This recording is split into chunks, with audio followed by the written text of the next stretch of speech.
Hello, नमस्कार बच्चों। चलिए आज के क्लास देखिए क्या है। मैट्रिक परीक्षा 2026 मैथ्स टॉप 50 मतलब समझते हैं ना। टॉप 50 इसमें नाम कंसेप्ट के साथ हम डिस्कस करेंगे। सिर्फ ये 50 क्वेश्चन को अगर 2 से 3 बार आप देख लीजिएगा 100% यानी 50/50 आएगा। चलिए तो शुरुआत करते हैं बिना देर किए हुए, ठीक है। चलिए ये क्वेश्चन नंबर फर्स्ट है। क्वेश्चन नंबर फर्स्ट है। तो देखिए इसमें थोड़ा सा ऑप्शन क्वेश्चन थोड़ा सा एरर है। ए बराबर यहाँ बी क्यू प्लस आर होगा। क्या होगा? बी क्यू प्लस आर होगा। ओके। अब देखिए यहां से क्वेश्चन ना 3 क्वेश्चन बनता है। आपको ऐसा रहेगा, ठीक है। और ऑप्शन में आपको दे देगा, क्या दे देगा पता है कि आर क्या है। अब ऑप्शन ए में दे देगा ये शेष है, ठीक है। बी में दे देगा ये भाजक है, फिर सी में दे देगा ये भागफल है, ठीक है। तो आप यहां सबसे पहले आप जानिएगा ए बराबर बी क्यू प्लस आर में ए क्या होता है, बी क्या होता है, क्यू क्या होता है, आर क्या होता है। उसी के बाद में आप ऑप्शन को आप चूज कीजिएगा। तो ए का मतलब क्या होता है, यहां पर हम लोग भाज्य बोलते हैं, ए को भाज्य बोलते हैं। बी को हम लोग क्या बोलते हैं, भाजक बोलते हैं, ठीक है। और क्यू को क्या बोलते हैं हम लोग, भागफल बोलते हैं। क्यू को क्या बोलते हैं, भागफल। और आर को क्या बोलते हैं हम लोग, शेषफल। आर को क्या बोलते हैं, शेषफल। तो इस तरह से आप इसको याद कर लेंगे। कई बार ये बोर्ड में आ चुका है क्वेश्चन, ठीक है, कि ए बराबर बी क्यू प्लस आर में किसी के बारे में आपको पूछ सकता है, बताओ ये क्या होता है। जैसे इसमें है क्या, आर क्या होता है, तो आर को हम लोग क्या बोलते हैं, देखो यहां से आर क्या है, शेषफल है। तो आंसर क्या होगा, ए। इस तरह से इसमें हमने ऑप्शन को सेट नहीं किया है, ठीक है। तो आप यहां पर इसको देख लेंगे, इसको याद कर लेंगे। ए का मतलब भाज्य होता है, बी का मतलब भाजक होता है, क्यू का मतलब भागफल होता है और आर का मतलब शेषफल होता है, ठीक है। चलिए बिना देर किए हुए हम नेक्स्ट क्वेश्चन पर चलते हैं। देखिए कहता है 15-18 का एचसीएफ यदि 3 है तो 15-18 का एलसीएम ज्ञात करें, ठीक है। चलिए इसको हम करते हैं। अब देखिए इसमें एक फॉर्मूला आपको याद करना पड़ेगा कि एलसीएम गुना एचसीएफ बराबर होता है पहली संख्या गुना में दूसरी संख्या के, ठीक है। आप इसको याद कर लेंगे। यहां से कभी कभी ऑब्जेक्टिव में ऐसे भी पूछ सकता है कौन सा रिश्ता सही है। अब आपके पास क्या पूछ रहा है, यहां पर देखिए एलसीएम पूछ रहा है। तो एलसीएम का यहां से सूत्र क्या बनेगा, पहली संख्या, ठीक है, फिर गुना में दूसरी संख्या, ओके, बट्टे क्या हो जाएगा, एचसीएफ इधर आएगा तो बट्टे में हो जाएगा ना। अब देखिए पहली संख्या कितना आपके पास है, 15। दूसरी संख्या कितना है, 18। बट्टा एचसीएफ कितना है, 3। 3 छक्का 18, तो 15 छक्का कितना हो जाएगा, 90। देखो कितना आसान क्वेश्चन है। ऐसे आप बना सकते हैं। आप यहीं से क्वेश्चन और भी पूछा जा सकता है। जैसे आपको पूछ देगा क्या, एलसीएम ऑफ 12-15। अगर 12-15 का एलसीएम बताएगा तो ये 180 होता है, ठीक है। तो कहेगा क्या, एचसीएफ ऑफ 12-15 बराबर व्हाट। तो आप आराम से बना सकते हैं। यहां से एचसीएफ बराबर क्या होगा, यहां से फॉर्मूला ये नीचे आ जाएगा। यानी एचसीएफ पूछेगा तो एलसीएम को नीचे शिफ्ट कर देना है, ठीक है। तो क्या हो जाएगा, एचसीएफ बराबर क्या हो जाएगा, पहली संख्या गुनी दूसरी संख्या बट्टे में क्या होगा, एलसीएम कितना, 180। 180। अब देखो यहां से हम क्या करेंगे, भाग दे देंगे। कितना से कर जाएगा, 6 से, 6 त्रिक 18, 6 दूनी 12, 15 दूनी 30, 2 कैंसिल, कितना आ जाएगा, 1। यानी 12-15 का अगर, अरे ये एरर हो गया, ये 1 नहीं होगा, हम गलत काट दिए। रुकिए हम बता रहे हैं। 12-15 का एलसीएम 180 नहीं होगा, 60 होगा। यही तो हम गलत कर दिए हैं। 12-15 का एलसीएम आपका कितना होगा, 60 होगा। तो एचसीएफ पूछेगा तो एचसीएफ बराबर क्या होगा, पहली संख्या गुना दूसरी संख्या बट्टे में क्या हो जाएगा, एलसीएम ना। 15 चौका 60, फिर 4 एकम 4, 4 तिया 12, तो आंसर कितना होगा, 3। तो देखिए या तो ऐसे पूछ लेगा और नहीं तो ऐसे पूछ लेगा, ठीक है। तो आप इस क्वेश्चन को ध्यान रखिएगा, बड़ा स्टार है, ठीक है, ये पूछेगा क्वेश्चन। तो इसको देखिए, 2-3 बार देख लीजिएगा और समझ में आएगा ना, अपने दोस्तों के पास भी भेजिएगा, कुछ उसको फायदा हो जाएगा, ठीक है। तो चलिए अब हम नेक्स्ट चलते हैं। अब देखिए 63 नंबर क्वेश्चन को समझते हैं। थर्ड को देखते हैं। 5/2 कौन सी संख्या है? अरे 5/2 एक कैसे संख्या है? अप्रमेय है। 5/2 कैसे संख्या है? अप्रमेय है। एक बात जान लीजिए, आपका आपको पता है वास्तविक संख्या जो है ना, इसके दो टाइप्स होता है, एक प्रमेय होता है और दूसरी अप्रमेय होता है। कभी कभी जानते हैं पूछ देता है कि वास्तविक संख्या कितने प्रकार होते हैं, तो बोलेंगे 2 प्रकार होते हैं। अब बोलेगा वास्तविक संख्या में प्रमेय अप्रमेय कैसे दिखेगा जी? कैसे दिखेगा? देखिए, ये आपका एक आपको π/2 के टर्म में होगा, या पाई, ठीक है, या π+2 ऐसा वाला दिखेगा। एक आपको दिखेगा रूट वाला दिखेगा, √3/2, √3+2 ऐसा वाला, एक रूट वाला दिखेगा।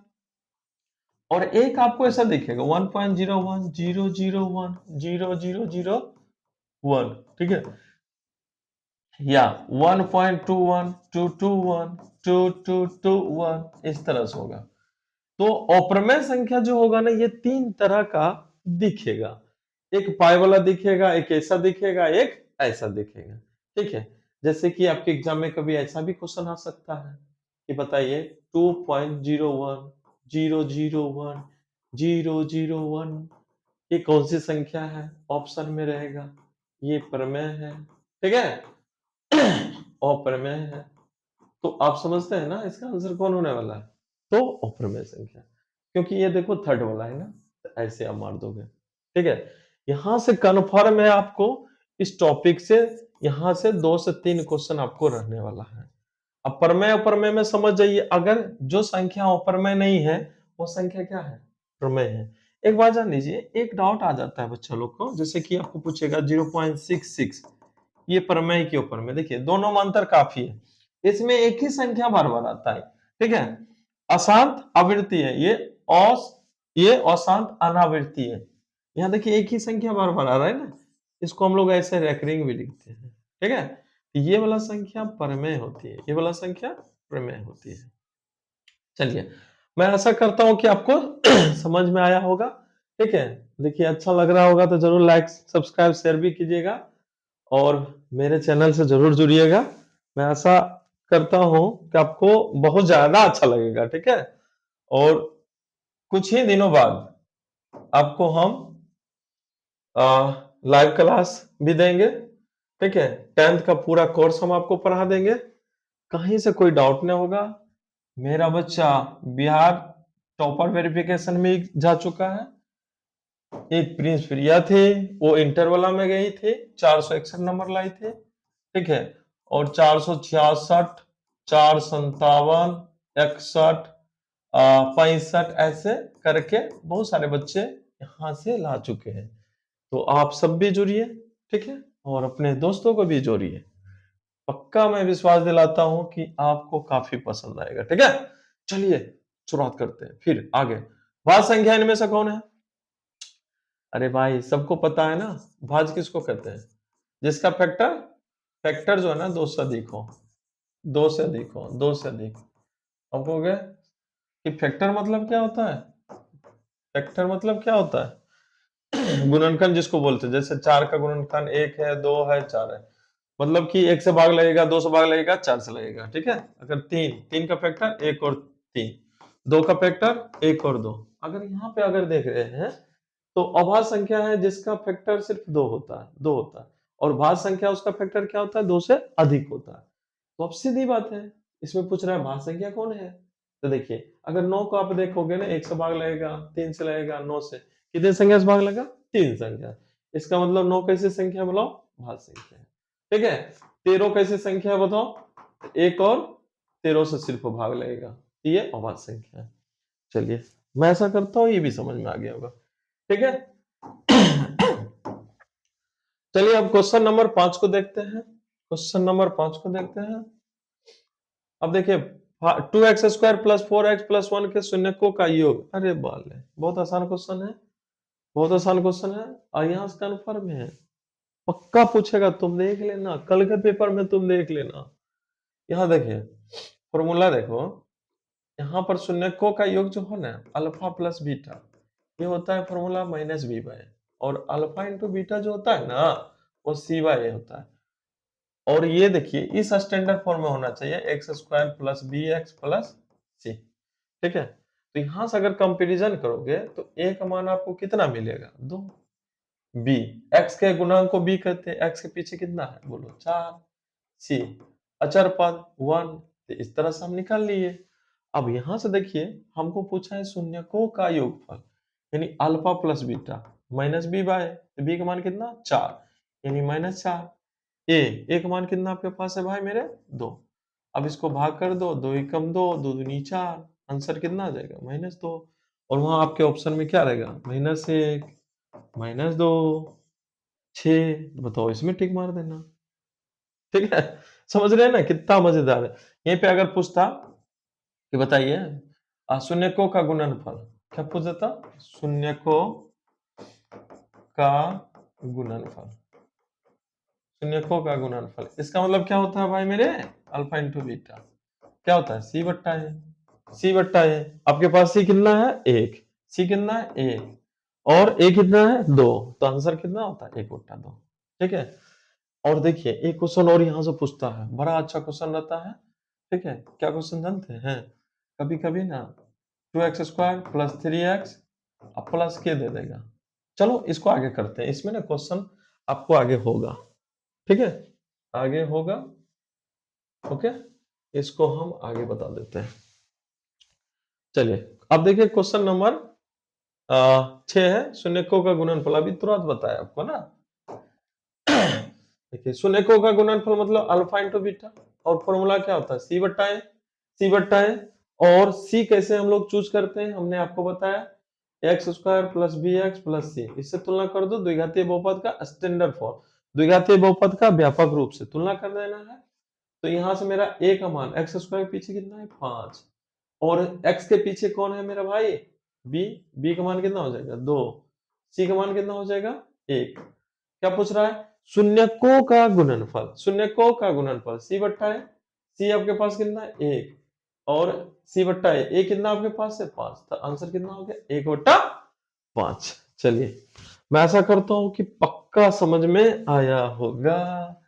चलिए भाई लाइक जरूर कीजिएगा, कमेंट करना मत भूलना है, तभी ना हम बुझेंगे कि मेरे बात को आप समझ रहे हैं। देखो हम इसी क्वेश्चन के बारे में बोल रहे थे कि के का मान वाला क्वेश्चन आएगा, देखो आ गया ना, बड़ा ही फैंटास्टिक क्वेश्चन है। चलिए समझ रहे हैं ना भाई, कमेंट कर देना, हमें भी खुशी मिलेगा कि आपको अच्छा लग रहा है, ठीक है। ये वाला देखिए एकदम मस्त क्वेश्चन है, इसको सीख लीजिए। शून्यकों का गुणनफल बोल रहा है ना, तो alpha into beta, alpha into beta Sandeep ji, alpha into beta c by, alpha into beta c by. और आपके पास देखिए इसको हम लोग ए बोलते हैं, इसको हम लोग बी बोलते हैं और इसको हम लोग सी बोलते हैं, ओके। सी बाय ए, तो सी मेरे पास कितना है के, ए मेरे पास कितना है 2, ठीक है। और इसका मान शून्यकों का गुणनफल कितना है, शून्यकों का गुणनफल कितना है, 1 मिनट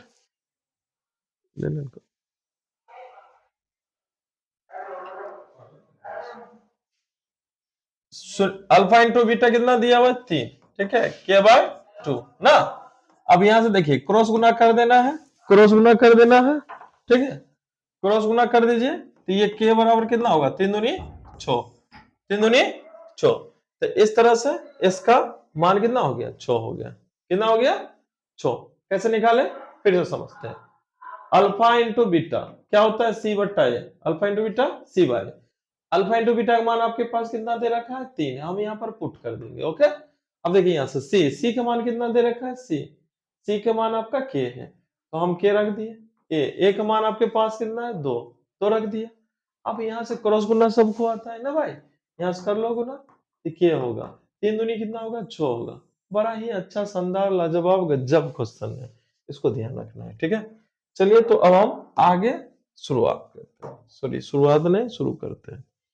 चलिए question number 8 number, p into x बराबर x square plus 2x plus 1 को जी इंटू एक्स, यानी x माइनस 2 से भाग देने पर शेषफल क्या होगा। देखिए बड़ा ही भाग देने की कोई जरूरत नहीं है, इसका एक शेषफल पर मैं 9th क्लास में पढ़ा होगा, उससे अगर कीजिएगा ना तो आराम से बन जाएगा। देखिए थोड़ा बहुत हम फास्ट अभी हैं इसलिए कि कल एग्जाम है, समझ रहे हैं, इसलिए थोड़ा सा मेरा फास्ट दिखता होगा शायद। ठीक है, चलिए अब देखिए इसमें क्या है कि इससे भाग देंगे ना तो शेषफल कितना आएगा, तो समझ रहे हैं ना, जैसे कि हम अगर 2 में 5 से भाग देते तो 2 दूनी 4, तो मेरे को शेषफल 1 आता है ना। लेकिन ये आपका क्या है, ये आपका बीजीय व्यंजक का है, बीजीय व्यंजक है जो 9th क्लास में सीखना है। तो देखिए इसको हम कैसे बनाते हैं, बड़ा ही आसान है भाई, बढ़िया से एग्जाम दीजिएगा। ठीक है, कुछ फायदा होगा तो जरूर बताइएगा, शेयर जरूर कीजिएगा, सब्सक्राइब भी कीजिएगा। ठीक है, चलिए इसमें क्या करना है, इससे पहले हम लोग शून्य निकाल लेते हैं। x माइनस 2 बराबर क्या कर देना है, 0, या यहां से क्या करेंगे x बराबर 2, इस तरह से हमको x का मान कितना मिला, 2 मिल गया। ठीक है, अब ये वैल्यू हम यहाँ पे पुट करेंगे, p into two, p into two, x मान यहाँ पुट कर दो, तो जहां जहां x है वहां वहां हम 2 पुट कर देंगे, फिर 2 गुना x की जगह 2 रख दिए, फिर प्लस 1 रख दिए, 2 का स्क्वायर कितना हो गया 4, प्लस 2 दूनी कितना हो गया 4 प्लस 1, अब 4 4 8 1 9, तो यही आपका क्या हो गया शेषफल। बड़ा ही इजी है। ठीक है, चलिए थोड़ा सा हम फिर से हम समझाते हैं। चलिए मान लीजिए एक कोई नया क्वेश्चन है, 3x स्क्वायर माइनस 2 है। ठीक है, और जी इंटू एक्स आपका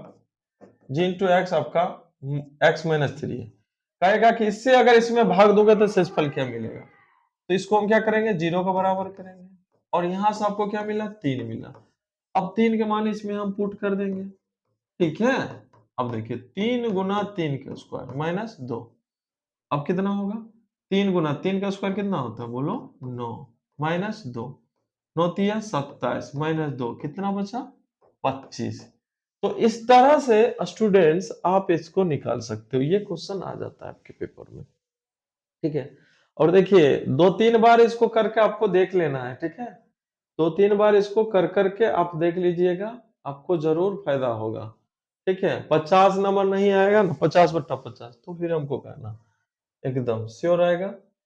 अब देखिए, वह बहुपद ज्ञात करे जिसके शून्यकों का योगफल एवं गुणनफल 2-3 है, तो बहुपद होगा। अरे ये भाई ये तो ट्रिपल स्टार है, इसमें तो कोई संदेह ही नहीं है।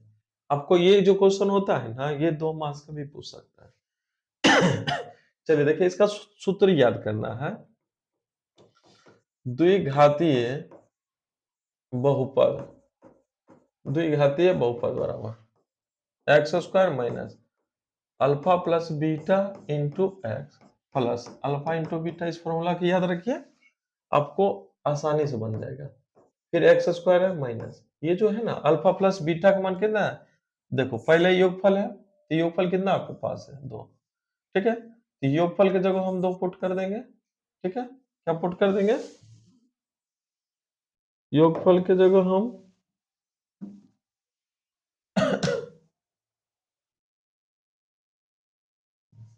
चल रहे मिट जाना, हाँ। अब देखिए इसका अल्फा प्लस बीटा 2, हम 2 पुट कर दिया, एक्स लिख दिया, प्लस अल्फा इंटू बीटा कितना है 3, ये एक्स स्क्वायर माइनस में 2x प्लस में 3, तो इस तरह से ये आपका फाइनल आंसर हो गया। ठीक है, तो इस तरह से आप ये 2 अंक भी अभी पूछ सकता है और ऑब्जेक्टिव पेपर में भी ये आ सकता है, तो मेरे भाई ध्यान रखना है। ठीक है, चलिए आगे, चलिए क्वेश्चन नंबर अब हम 10 करेंगे। चलिए देखिए इसमें थोड़ा सा बहुत ज्यादा ये था, डिफिकल्ट था लिखना टाइप करना, इसलिए इसको ऐसे ही मेरे नोट से सीधे छाप दिया गया है। ठीक है, संगत हल होगा। अब एक बात थोड़ा सा समझ लीजिए, देखिए आपको यदि a1/a2 बराबर b1/b2 बराबर c1/c2, अगर सब बराबर होगा तो इसमें कितना हल होता है, अनेक हल होता है, अनेक। अब देखिए a1/a2 इक्वल नॉट b1/b2, तो कितना हल होता है, एक हल। ठीक है सर ये क्या होता है? देखिए आपका क्वेश्चन जैसे 2x प्लस 3y बराबर 4, ठीक है, इसमें तो बस ऐसा है ना, तो बस इसी को याद रखो, आगे लिखने ही नहीं है।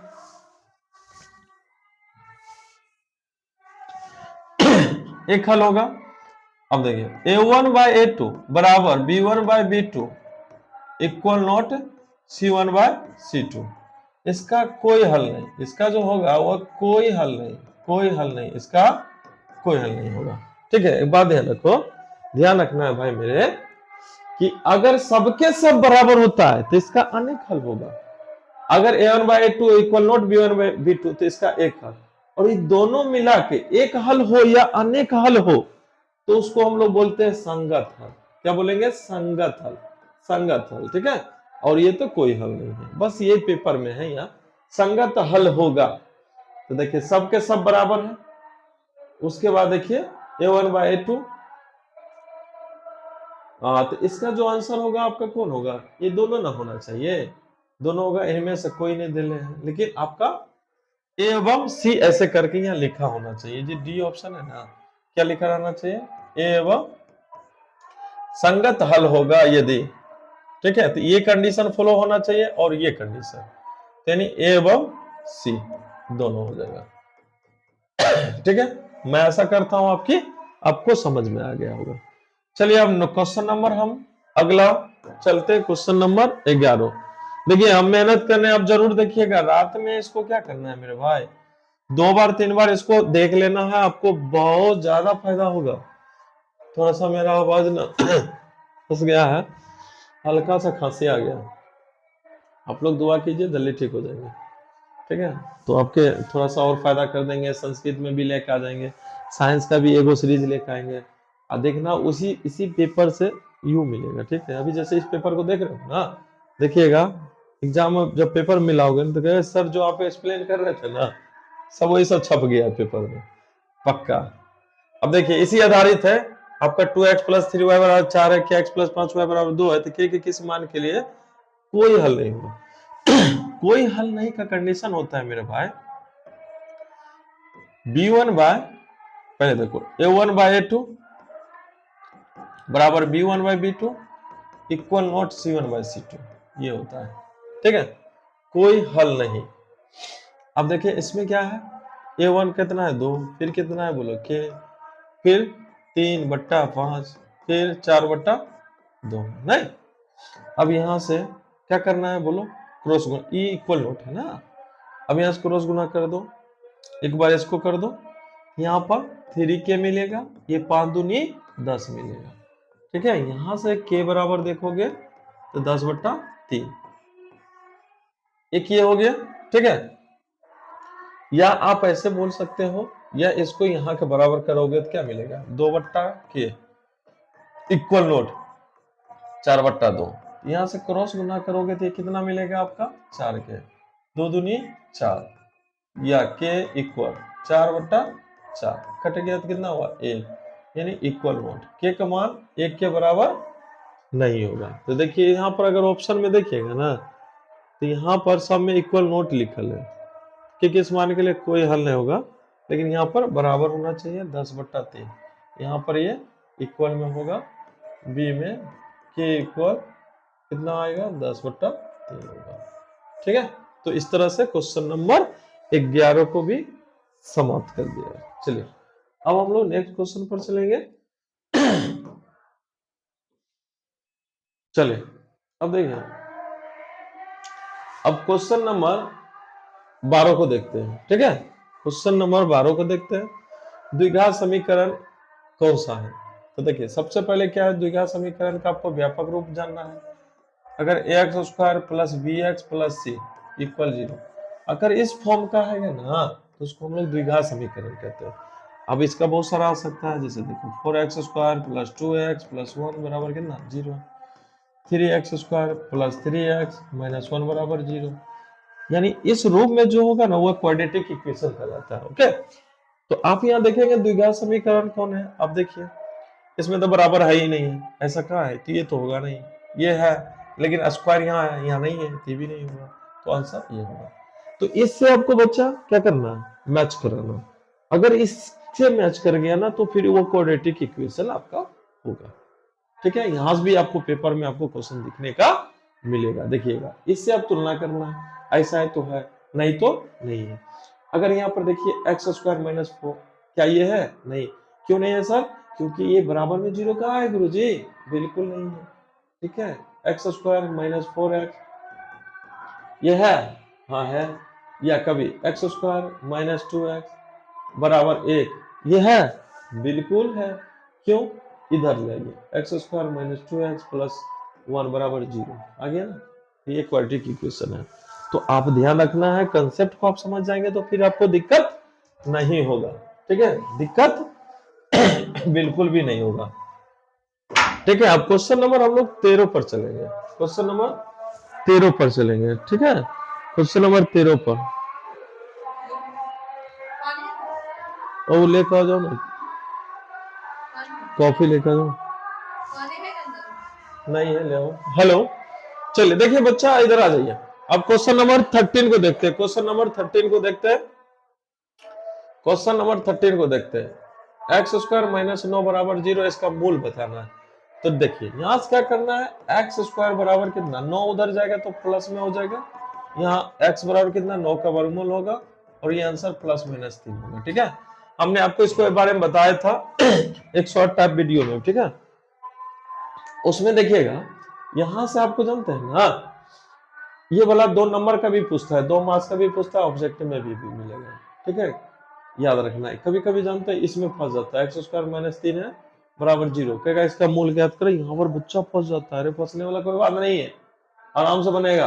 एक्स स्क्वायर माइनस 3 बराबर 0 है ना, तो एक्स स्क्वायर बराबर 3 इधर जाएगा।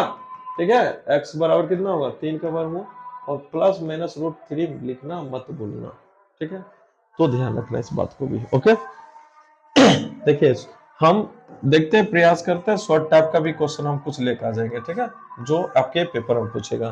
थ्योरम को जरूर देख लेना है। और एक बात बता दूं, पेपर में जो करोगे ना, पेपर मैथमेटिक्स में टाइम बहुत कम बचता है, इसलिए थोड़ा सा ध्यान पूर्वक आपको जो पहले आएगा ना उसी को बनाना है, छोड़ना नहीं कि ये आता है बाद में। जो जटिल क्वेश्चन लगेगा ना तो उसको क्या करना है, छोड़ के चलना है, उसको बाद में देख लेंगे, टाइम बचेगा। तो पहले जो तुमको आएगा उसको बनाना है। ठीक है, और जैसे बहुत बच्चे क्या करते हैं ऑब्जेक्टिव में कि 1 से लेके 1 2 3 सब 50 तक क्या करते हैं क्वेश्चन में, वो टिक कर लेते हैं। और जो कलर करने वाला रहता है ना, ये इसमें कलर नहीं कर किया रहता है। ऐसा ना करेंगे कोई बच्चा, 10 क्वेश्चन बना लेंगे, फिर उसको कलर कर देंगे, फिर 10 बना लेंगे, कलर कर लेंगे, कोई दिक्कत नहीं है, ऐसे छूटेगा नहीं, कभी कभी छूट जाता है ये। और देखिए, शॉर्ट टाइप का अगर सवाल बना रहे हैं आप, शॉर्ट टाइप के सवाल बना रहे हैं, आप ऐसे भी लिख सकते हैं, प्रश्न संख्या मान लो 10 है, हमने प्रश्न संख्या 10 लिख के डाल देना, और नीचे से हम क्या करेंगे, हल लिखेंगे, और इसको हम सोल्यूशन कर सकते हैं। ठीक है, और लास्ट में अगर आंसर आ रहा है तो आंसर लिखना मत भूलेंगे। ठीक, और जो क्वेश्चन पहले आता है आप उसी को बनाने का प्रयास करेंगे। ठीक है, मैं आशा करता हूं कि सब बच्चों का एग्जाम बहुत ही बेहतर जाएगा। क्यों जाएगा? क्योंकि आपने बेहतर तरीका से मेहनत किया है। ठीक है, घबराना नहीं है। चलिए अब क्वेश्चन 14 पर आते हैं। अब देखिए क्वेश्चन नंबर 14, द्विघातीय समीकरण की मूल संख्या कितनी होती है? सीधी बात है, द्विघातीय समीकरण है, जैसे x square minus 4x plus 1 बराबर 0। अगर ये पावर देखो 2 है तो इसका हल 2 होगा, पावर 3 है तो हल 3 होगा, और पावर 1 है तो इसका हल 1 होगा, पावर 2 है 2 हल होगा, पावर 3 3 हल होगा, पावर 1 1 हल। द्विघात समीकरण का व्यापक रूप क्या होता है?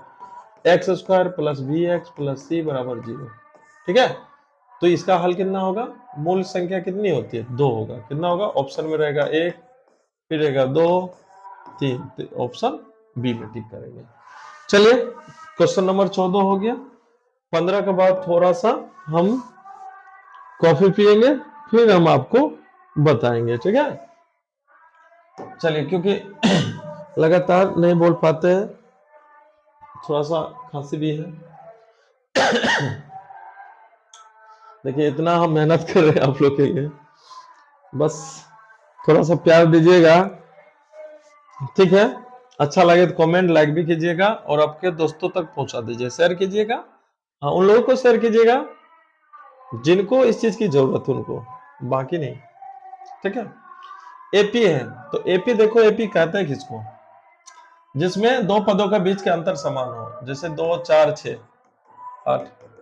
अब एपी 4 में से 2 गया, 4 में से 2 गया 2 बच्चा, 6 में 4 गया 2 बच्चा, 8 में 6 गया तो 2। तो ये क्या है एपी में। फिर देखो 5 3 8 3 11, सॉरी 11।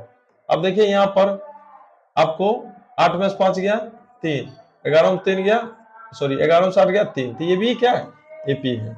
लेकिन देखो 2 है, 3 है, 5 है, 11 है, क्या एपी है? नहीं। 3 में से 2 गया 1, 5 में 3 गया 2, 11 से 5 गया 6, क्या एपी है? बिल्कुल भी नहीं है, ये एपी नहीं है। तो यहाँ इसी तरह से आप छांट सकते हैं एपी कौन है। 5 में 2 गया 3, यहाँ 2 बच्चा, 7 में 5 गया 2, ये भी 2 है। यहाँ 3, सॉरी यहाँ 3, यहाँ 2, तो ये नहीं है। यहाँ देखिए 5 में से 3, 5 में से कितना घटाओगे 2, यहाँ 2 का अंतर है, यहाँ भी 2 का अंतर है, तो यही होगा ना। फिर यहाँ देखो 8 में 6 गया 2, 11 से 8 गया तो 3, ये नहीं है। फिर तो आंसर कौन सा होगा? बी। यानी कि दो पदों के बीच के अंतर अगर समान होता है ना तो उसको एपी कहते हैं, उसको एपी कहते हैं। देखिए लोग एक सवाल में फंस जाता है, -2 -4 -6 एपी है, सीधी बात है, दिख रहा है। इसमें कभी कभी डी पूछता है, सार्वंतर, सार्वंतर पूछ देगा। सार्वंतर मतलब डी पूछेगा, डी हुआ तो डी बराबर क्या होता है? T2 - T1, T2 - T1, T2 कितना? -4, माइनस T1 कितना? -2, फिर -4 माइनस माइनस कितना हो जाएगा? +2। अब देखिए -4 +2 तो माइनस है ना, 2 होगा। ये क्या है? -4। अब कैसे होता है देखो, इसको थोड़ा समझाते हैं। -4 था, देखो -4 है, +2 है। बहुत आदमी यहाँ कंफ्यूजन होता है, कोई लिखता है 2, कोई लिखता है -2। इस कंफ्यूजन को दूर करो मेरा भाई। देखिए -4 है,